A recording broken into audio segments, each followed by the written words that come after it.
It's time for Recipe of the Day.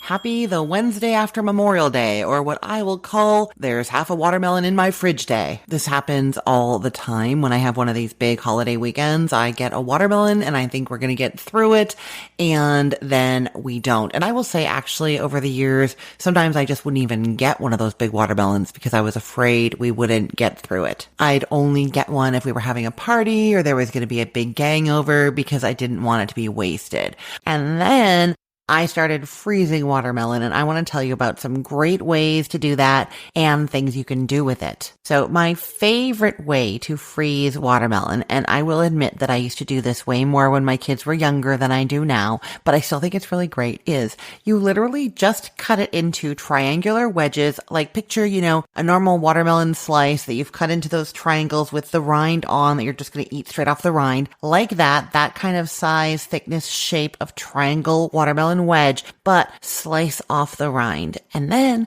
you stick a popsicle stick in the rounded end so that it's just point up, and then you freeze those. I'm telling you, the water content in that watermelon makes it almost like an instant popsicle. You can chew on it, suck on it, all the things that are wonderful about popsicles. You know what I mean? Now, for freezing it, what you're going to do is put a plate or a pan that fits in your freezer, and you're going to put some wax paper or parchment paper on there, and then you put your watermelon slices with the popsicle sticks in them in a single layer, not touching on there. And then once they're fully frozen, you can transfer them to a zip top bag, and you will have refreshing and delicious watermelon popsicles in your freezer. Now, if you do not want watermelon popsicles, but you want watermelon frozen for different purposes, there are two basic ways that I recommend freezing it. The first is similar to that popsicle method that I was talking about. So you're basically going to cube your watermelon or use a watermelon baller, and then you arrange those cubes on a plate or tray lined with wax paper so that they're not touching. And then they're going to freeze solid. Once they're frozen, then you can take them off the tray, take them off that paper, and then you can put them into a zip top bag, and they're going to stay separated that way. If you just stick them all into the bag right away, they're going to freeze in a clump, and then when you want to use them, it's going to be hard to get it, just a few of them, and they're like in this big frozen clump, so it's not really very useful for, say, if you wanted to use them as ice cubes. Yeah, if you do cubes of watermelon, you can use those as ice cubes for drinks, cocktails, fruit juice. They're wonderful for that, but of course you can't do that if it's all frozen in a clump in the bottom of the bag, right? The other way to freeze them individually that works well, not quite as well, but is kind of easier, especially if you're doing a lot of them, is to use the water vacuum seal method. And there is a video of this in the link to this blog post on Cook the Story that I'm linking to for you. You can also find it if you follow me on TikTok or Instagram or Facebook. I have posted the video in all of those places, so you can see this water vacuum method, and I specifically address how to freeze cubed fresh fruit like this so that it doesn't end up freezing together. So you can see that video over at Cook the Story, at the Frozen Watermelon post, or on any of those social media places. I am at Cook the Story at those places. But basically what you're doing is, you probably already know how to use a pot of water as like a water vacuum. What you're doing is putting whatever it is you want to freeze into a zip top bag, sealing the bag most of the way, but leaving a little bit open,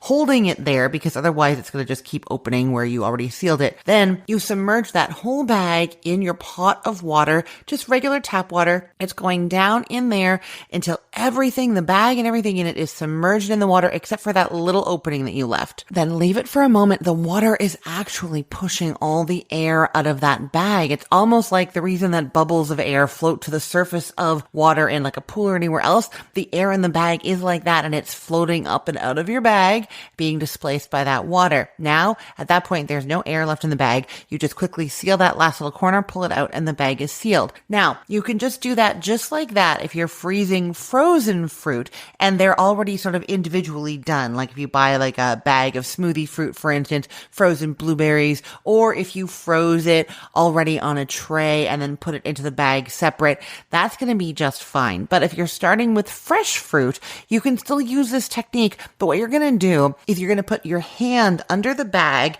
and kind of separate all the bits of fruit before you submerge it down into the water. That's going to keep them all kind of separate in there. Then once the air is done and you've sealed it, pull it out, and then you can separate them even further. You will totally see this in the video. You'll know exactly what I mean. And what you end up with is a zip top bag with your watermelon in it, with each piece of watermelon separated from all the other pieces, kind of vacuum sealed in there separately. Then you just put that in the freezer, and once it's frozen, you can loosen them up if you want to, or just leave them the way they are. You have individually frozen watermelon cubes. So you have that frozen watermelon. Like I said, you can totally use it as wonderful ice cubes.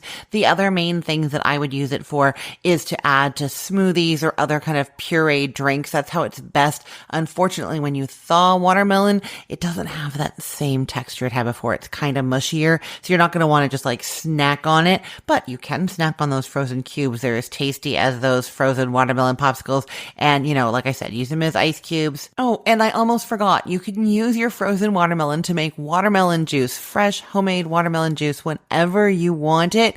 Now, what I do is take it out of the freezer and let it thaw at least partially. It's just easier on my blender that way. If you've got a really high powered blender, you don't have to thaw it first. It's going to start to turn into like a slushy, and then depending on how much water you've added and how long you leave it, it's going to melt in there. I do thaw mine first, then it goes into the blender with a little bit of water. You can add some sugar if you want to. Sometimes a little mint is nice in there.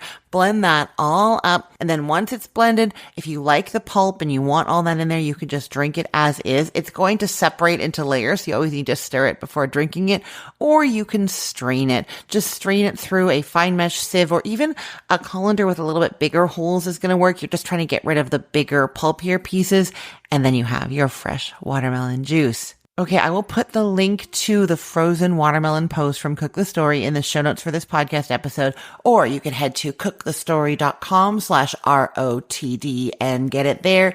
Everything there is arranged by date, so it's helpful to know that today is May 28th of 2025.